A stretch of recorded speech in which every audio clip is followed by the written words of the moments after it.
Good evening to everybody. This is Prashanti Dasri. I'm from India and I'm actually a born Christian, and I migrated to Dubai recently, August 2011.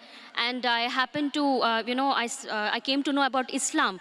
And my brother also here is in Dubai, and he keeps telling us about Allah. I'm really convinced, and with all the whatever knowledge that he shared with me, I'm totally convinced, and that Islam is the straightforward religion,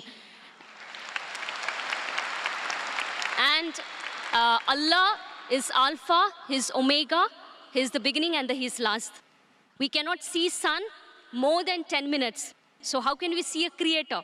So I'm totally convinced, but there are some questions, that we have doubts, because since I'm a born Christian, I have total four questions to Brother Zakir Naik.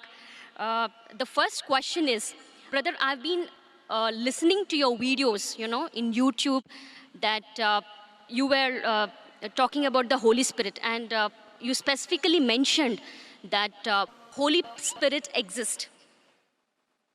So I just wanted to know, is Holy Spirit there in Islam according to Quran? And also there is a verse in Old Testament Bible that the Spirit of God is hovering over the waters. Spirit of God. So is Holy Spirit a separate from Allah? This is my question. Sisters asked two questions. Question number one is that there is Holy Spirit. What is the meaning and who is this Holy Spirit as per the Quran, as per Islam, as compared to Christianity? And the Bible does say that the Spirit of God hovers above the water. What does it mean? Is the Holy Spirit separate than God? Sister, you've asked two questions. If I answer these two questions, will you accept Islam? I have totally four questions. So okay, so you want me to answer the first two and then you'll ask the next two questions? No, yeah, absolutely. I'm 70%, I'm convinced, whatever knowledge that my brother shared with me, and I've been watching your videos, I'm 70% convinced. I'm being very honest and very transparent. So inshallah, if the four questions are answered, yes, if you're convinced, 100% will accept Islam. Inshallah, I will accept Islam.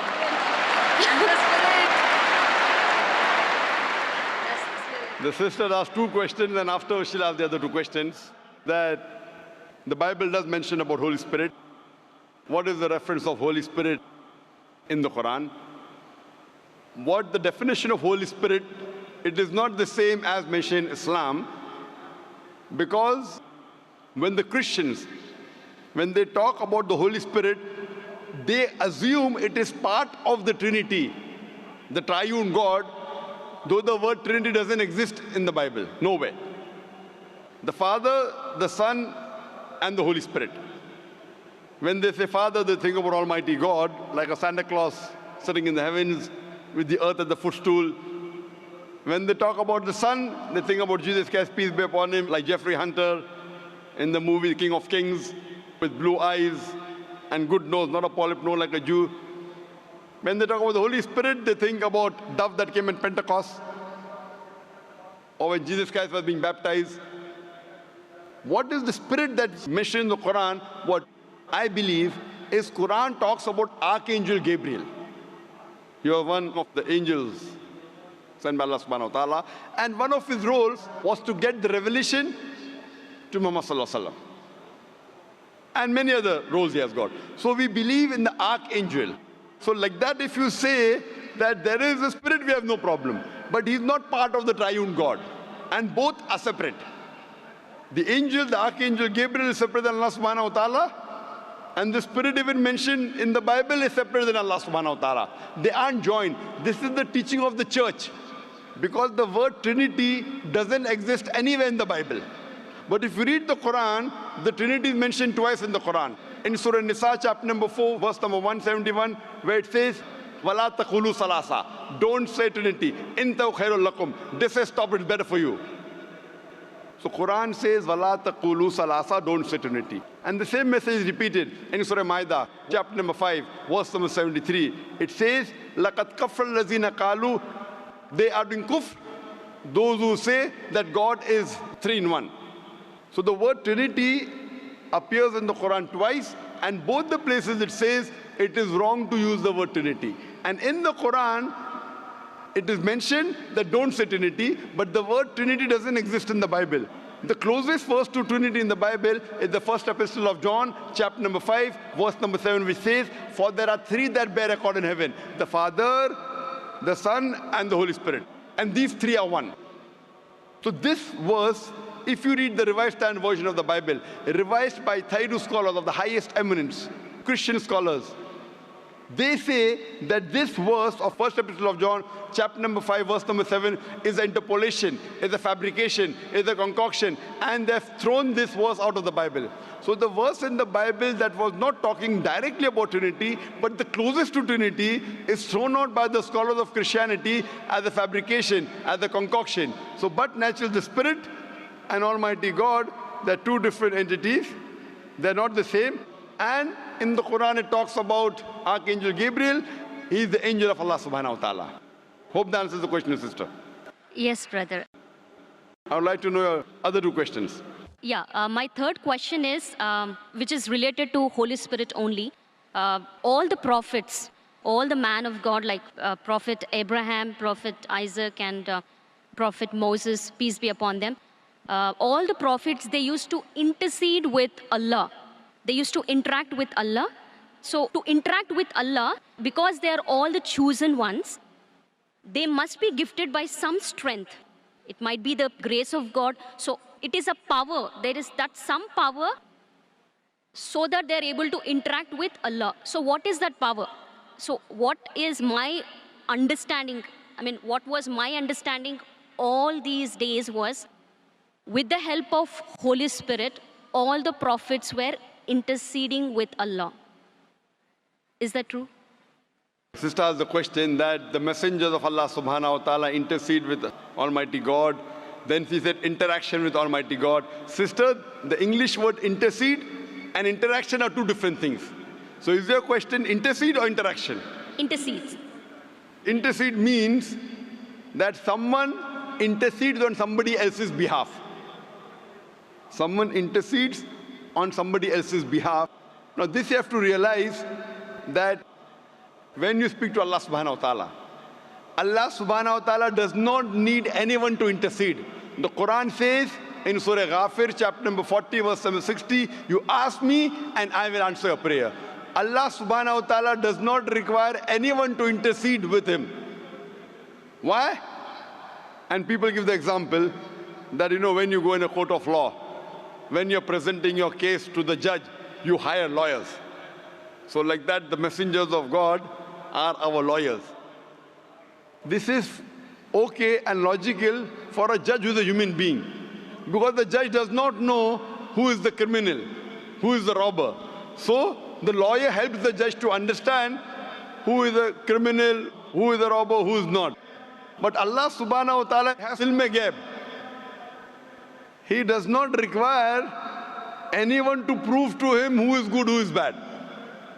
So it is wrong to say intercede. Yes, someone can pray. A messenger can pray for other human beings. And Allah says in the Quran that Allah subhanahu wa ta'ala does not require any intercession except who He wills on the day of judgment. So on the day of judgment, Allah says He will give permission to certain people to intercede. And there are hadith saying that this special favor will be given to Prophet Muhammad, peace be upon him. So what we know from the history of all the other scriptures, as well as the Quran, as well as the hadith, that the messengers of God, they interacted with Allah subhanahu wa ta'ala. They prayed for others. But if we use the Prophet to intercede, that means if I pray that if I go through this Prophet, following the commandments of Prophet is good. But if I pray to somebody else besides Allah subhanahu wa ta'ala, That's what many of the human beings do. They pray to human beings saying they are closer to Almighty God. So if we pray through Him, God will accept our prayer faster and better. This is wrong. We have to pray to Allah subhanahu wa ta'ala directly. These prophets of God, they are messengers. Yes, they have special powers. They have special powers. They can speak to Allah subhanahu wa ta'ala. And Allah subhanahu wa ta'ala chooses certain men amongst men, chooses certain men to communicate His message to the other human beings. These chosen people of Almighty God, we call as prophets or we call as messengers of God. So Allah subhanahu wa ta'ala selects certain human beings in the world to communicate His message to the other human beings. These are called as messengers of God. So there is communication between the messenger and Allah subhanahu wa ta'ala. But that does not mean that human beings can use these messengers to intercede. That if they pray to these messengers, Almighty God will listen to us. This is the teaching of the church. That you believe in Jesus Christ, peace be upon Him, and all your sins will be forgiven. This concept doesn't exist in Islam and doesn't exist even in true Christianity. It is the teaching of the church, sister. Hope that answers the question. Yeah, my final question is, in New Testament, in one book of Acts, Paul mentioned about tongues. What do you say about tongues in New Testament? According to Islam, is that it's totally eliminated, it's not there, or the gift of tongues existed at that time? Sister asked the question that Paul said about tongues. If you give me the reference, I'll be in a better position. There are many things mentioned in the Bible about tongues. There are many verses in the Quran which speaks about tongue. If you give me the reference what you're talking about, I'll be in a better position to reply to you. But generally, there are many statements in the Bible talking about tongues. And also says, if you read the Gospel of Mark, it says that anyone who is a believer, he will be able to understand foreign tongues and speak foreign tongues. That means if you are a believer in God, then you can understand foreign languages and you can speak foreign languages. So that's what I did when I had a debate with Dr. William Campbell. I gave him a 100-rupee note. And the Indian 100-rupee note, as you may be aware, since we have got 22 official languages, I read in English 100 rupees, Hindi says 100 rupiah. I asked him to read the other 20 languages, if he's a believer, and he could not. There are many references in the Quran talking about tongues. If you read the Quran says in Surah Rum, chapter number 30, verse number 22, that Allah subhanahu wa ta'ala has created the human beings in different colors and tongues so that you should recognize each other, so that the men of understanding will understand. Furthermore, the Quran says that on the day of judgment, your tongues, your organs, your hands, they will be witness for you. What you did right, what you did wrong. There are various hadith of the Prophet talking about the tongue. So there are many references in the Quran talking about the tongue.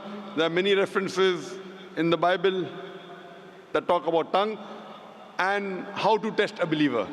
Hope that answers the question, sister. Thank you. And my final question. Okay, I have a Muslim friend and he suggested me to read Bible Old Testament.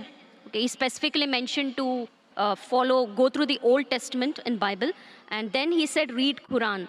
But as you mentioned specifically, that Quran is the final revelation given by Allah.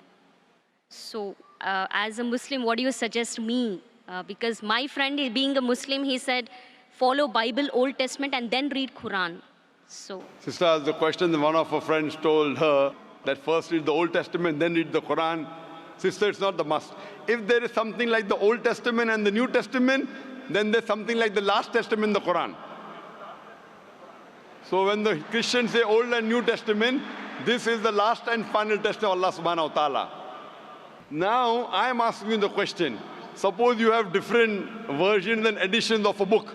For example, you have gone to a medical college. Other than a medical college, Professor Keith Moore wrote some books. And his book had first edition, second edition, third edition. So would you read the first edition or the latest edition?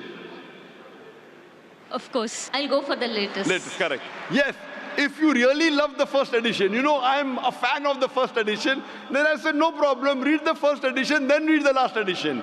So if you're so much hooked on to the Old Testament, and you know your Old Testament is close to your heart, then the Quran says in Surah Imran chapter 3 verse 64, Ta'alaw ila kalimatin sawaim baina bainakum. Come to common terms as been assigned you. Then I would say that if you're so much hooked on to the Old Testament, no problem, read the Old Testament, then read the Quran, at least agree what is common.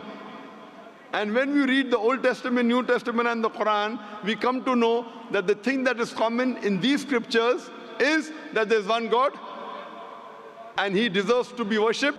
He has got no image, He is not begotten. It further says that Jesus Christ, peace be upon him, is not God. And both the scriptures say that the last and final messenger is Prophet Muhammad, peace be upon him. So sister, now are you prepared to accept Islam? Of course, yes.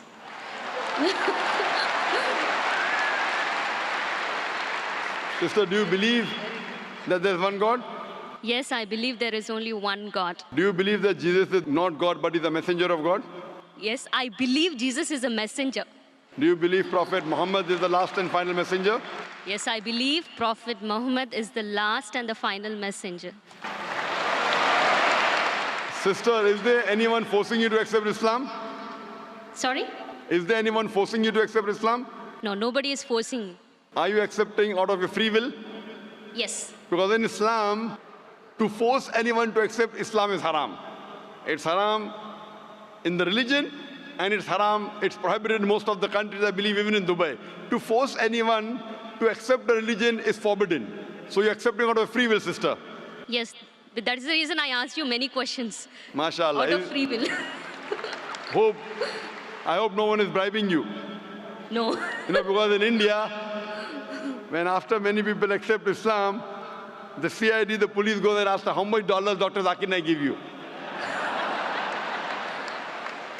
I tell them I have given them currency of the Akhirah. Currency of the Akhirah, and that's accepted. So inshallah, sister, I will say in Arabic and you can repeat it. Okay. Ashhadu Ashhadu Allah Allah ilaha ilaha illallah illallah wa ashhadu wa ashhadu anna anna Muhammadan Muhammadan abduhu abduhu wa rasuluhu. wa rasuluhu. I bear witness I bear witness that there is no God that there is no God but Allah, but Allah, and I bear witness and I bear witness that Prophet Muhammad Prophet Muhammad is the messenger is the messenger and servant of Allah. and servant of Allah. MashaAllah, sister, you're a Muslim. And may Allah subhanahu wa ta'ala accept your effort. And I pray to Allah subhanahu wa ta'ala that to guide you further and inshallah give you the best in this world as well as the akhirah and grant you a place in paradise, inshallah, sister.